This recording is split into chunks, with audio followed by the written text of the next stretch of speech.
Hey guys, Paul here at Impulsive Culinarian, and we're gearing up for the last long weekend of the summer. And let's not be sad, let's ramp it up by celebrating with my pulled pork recipe. So pulled pork, great comfort food, perfect for Labor Day weekend. You can make pulled pork sandwiches, you can serve it with a little coleslaw, really good thing to do to serve on the last long weekend of the summer. And so generally you want to be using pork shoulder or pork butt. And you know, when you go to your butcher, sometimes they've got it bone in, sometimes they have it boneless. Personally, I prefer the taste of bone in. You might have to buy a little bit extra per weight to make sure to get that flavor, guys, infused into the pork. Pork is a very mild and subtle meat. It doesn't have a lot of flavor, so you have to infuse it. The bone helps a lot, especially the way that we're going to cook it. We're going to basically do it in sort of a brine, and you want to have that bone in to get as much flavor as possible. All right, so let's talk about the ingredients, guys. Here's what you need. So for this recipe, guys, we're going to be using a 4-pound bone-in pork shoulder to really maximize that flavor. If you're getting a deboned pork shoulder or pork butt, you can get away with 3 pounds. That should do the trick. So 3 without a bone, 4 with the bone in. 1/3 of a cup of brown sugar, 1 tablespoon of red pepper flakes, at least a cup of good cider vinegar, apple cider vinegar. We usually use 2 cups of cider vinegar, but if you find that's too expensive, and because it's a brine and you're not going to be reusing that liquid to recuperate it, you can do 1 cup of cider vinegar and 1 cup of water. Otherwise, if you're feeling, you know, sort of like splurging, go for the full 2 cups of cider. You want to get 5 or 6 cloves of garlic, which you're going to peel and roughly chop, 1 tablespoon of kosher salt, and a half a teaspoon of some fresh ground black pepper.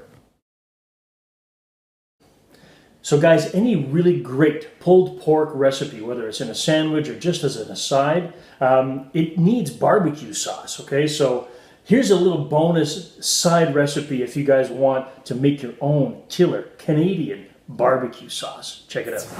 All right, so you want to get a couple of tablespoons, let's say 3 tablespoons of butter or margarine, dairy-free margarine if you can't have dairy, 1 shallot finely chopped, 3 garlic cloves nicely minced, and 2 tablespoons of some good Canadian rye whiskey, or any Irish whiskey or Scotch will do. A couple of tablespoons of that. Then you want to get a cup of ketchup, a 1/4 cup cider vinegar, 3 tablespoons of Worcestershire sauce, 2 tablespoons of Dijon mustard, 2 tablespoons of real maple syrup, 2 tablespoons of brown sugar, and some freshly ground black pepper to taste.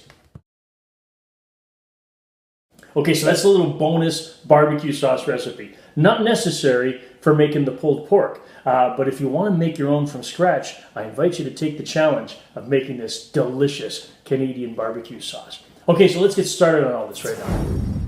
So the last long weekend of summer, well, it's bittersweet, okay? Let's just say there's lots of more good stuff to look forward to, but it is kind of sad. So what do we do to celebrate and stay happy? Well, let's get some good food in front of us, some good comfort food, especially pulled pork, one of the best. And guys, the way that we're going to do it, we're going to take this Dutch oven here. That's how we're going to prepare this. We're going to put a bunch of flavorful ingredients in here along with the pork to infuse it with as much good stuff as possible. And we're going to finish it in the oven.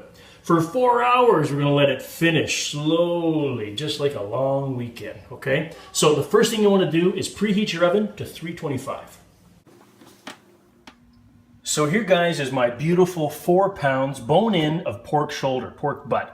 This is a wonderful piece. There's all kinds of good bone pieces here with marrow and flavor, and that really is going to add so much to the pork, which is already hard enough as it is to make it taste really, really great. So the bones do a lot to help that. And of course, got all my ingredients prepared here. Got my brown sugar, my spices, salt, pepper, and crushed pepper flakes. A little bit of smashed garlic. I just took a bunch of cloves of garlic and smashed them up a bit. And there's my apple cider vinegar. Now I did cut my 2 cups of vinegar with a little bit of water. I just didn't have enough on hand. But if you want to use, go ahead, 2 full cups. That's the way to go. And we're going to get all of that right here into the Dutch oven. So there's no other preparation necessary other than just getting everything into that Dutch oven. So let's start. Get the pork in there. Pork butt in the hole. So before we add the apple cider vinegar in here, what we want to do with the dry ingredients is we want to coat the pork as much as possible. So get your brown sugar and your dry spices in there and sort of rub it around all of the sides of the pork shoulder. Oh, it's going to be delicious. So there you go, guys. I've managed to spread all of the dry ingredients around as much as possible on the bottom, on every side and all that, and it's looking fantastic. And it smells great. I mean, it's just brown sugar and salt at this point, but those are the key ingredients, okay, to start this off. Now, let's get the garlic and the cider in there. So in no particular order, let's get our smashed up cloves of garlic. Just sprinkle those in there. And top it off with your 2 cups of apple cider vinegar. Let's have a look. So despite my best intentions of coating everything with my dry rub, as soon as I put the vinegar on, it sort of washed it off. But you know what? That's okay. While this is cooking for the next 4 hours, all those flavors are going to infuse beautifully together. So let's do it.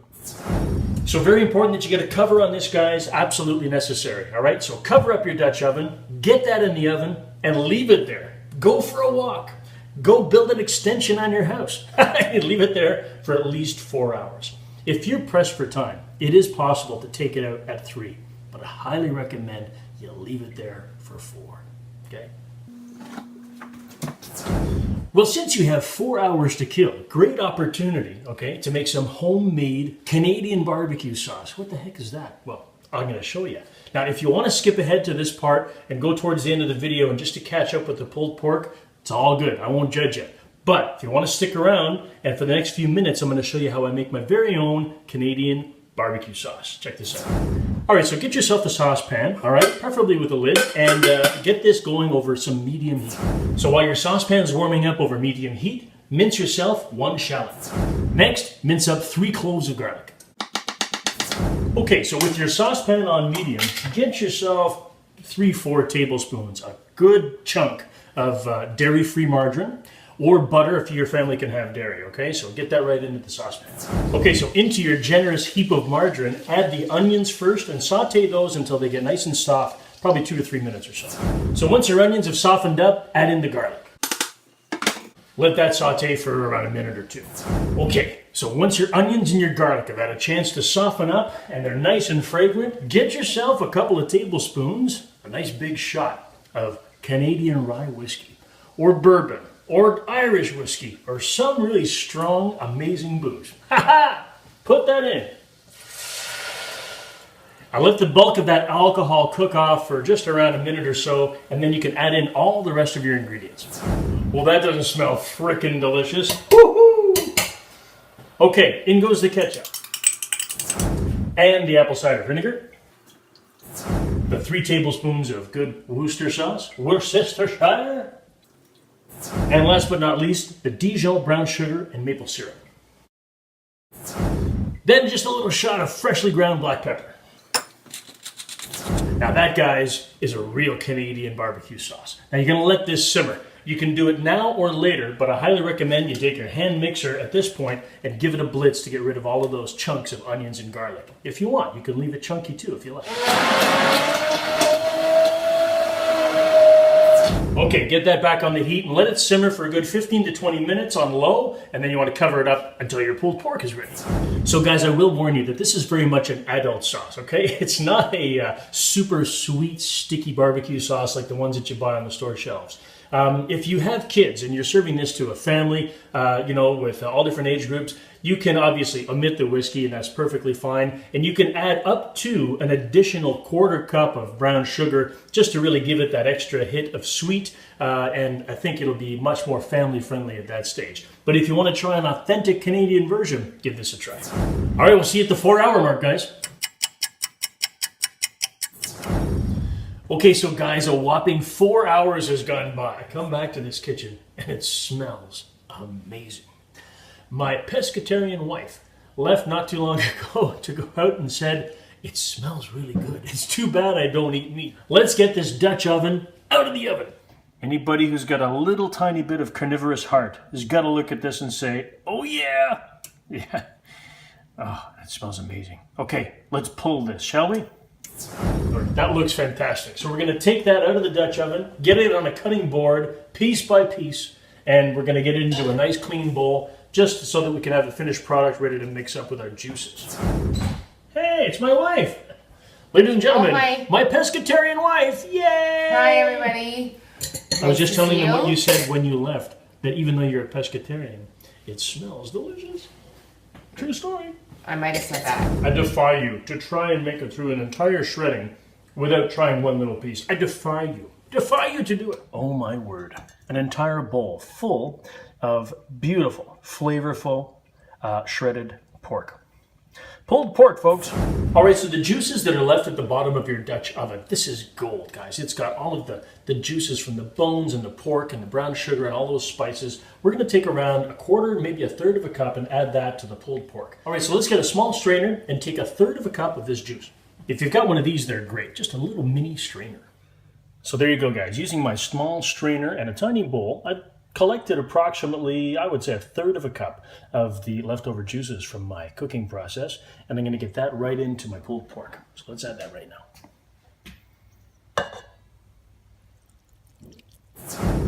And so, as I suspected, it's different every time. I've made this tons of times, and it can vary between a quarter cup to even a half a cup. It just seems a little bit dry, so I'm just going to keep adding until it no longer seems dry.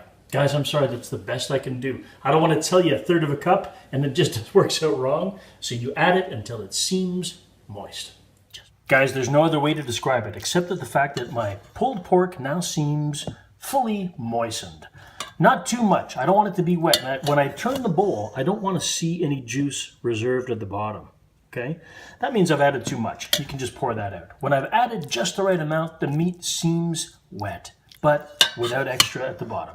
So there you go. This is ready to add some barbecue sauce. All right, so now's the time, guys, to either add your store-bought barbecue sauce, or the homemade variety that you made using the recipe at the start of this video. Now, I will be honest, I did add the extra third of a cup of brown sugar to my sauce.